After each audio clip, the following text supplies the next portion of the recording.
C'était une saison un peu plus compliquée, il y a eu des hauts, des bas. J'ai quand même réussi à rester régulier dans les résultats et à toujours être sur le podium. Donc ça c'est un bon point, malgré le petit coup de mou que j'ai eu, on va dire, autour des championnats du monde. Voilà, on a réussi à régler les problèmes et à se reconcentrer pour bien finir la saison et réussir à gagner le général avant la dernière manche ici à Barcelone. Ça fait qu'on est ici un peu plus détendu et on profite un peu plus du moment que les autres courses. Oui, c'est sûr, les championnats du monde, c'est une course d'un jour, donc voilà, ça m'a réussi depuis 2 ans. J'ai quand même réussi à faire podium cette année, même si c'était pas du tout l'objectif. Mais moi, ce que j'aime aussi, c'est faire beaucoup de courses et essayer d'être performant sur toute une saison. Donc c'est pour ça que le général des Coupes du Monde, WACE, était intéressant pour moi.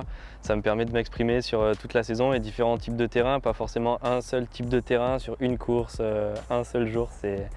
Voilà, c'est beaucoup de préparation, beaucoup de stress et tout peut arriver. Et au final, on n'est pas champion du monde ou on n'a pas gagné telle ou telle course pour un petit pépin, alors que sur une saison complète, on peut être le plus fort.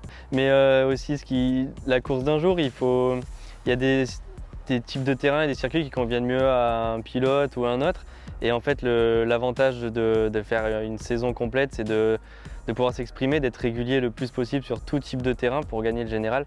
Alors que le championnat du monde, si le parcours ne nous convient pas du tout et qu'il convient beaucoup plus à un concurrent qui est très fort, voilà, c'est quelque chose qui ça marque parce qu'il y a le maillot. Mais voilà, on essaie de se rattraper sur la saison, on a réussi à le faire cette année, donc je suis content.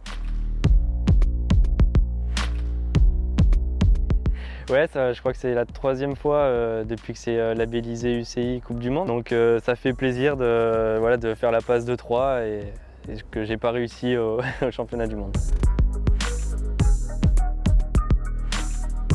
La prochaine saison, l'objectif sera toujours le même, être champion du monde. Donc on connaît les lieux, on connaît les dates, on espère maintenant que le parcours sera adapté à l'e-bike. Et par contre, pour la saison Coupe du Monde, je vais faire sûrement beaucoup de courses, mais peut-être pas réussir à faire toute la saison avec voilà, d'autres projets en route pour 2024.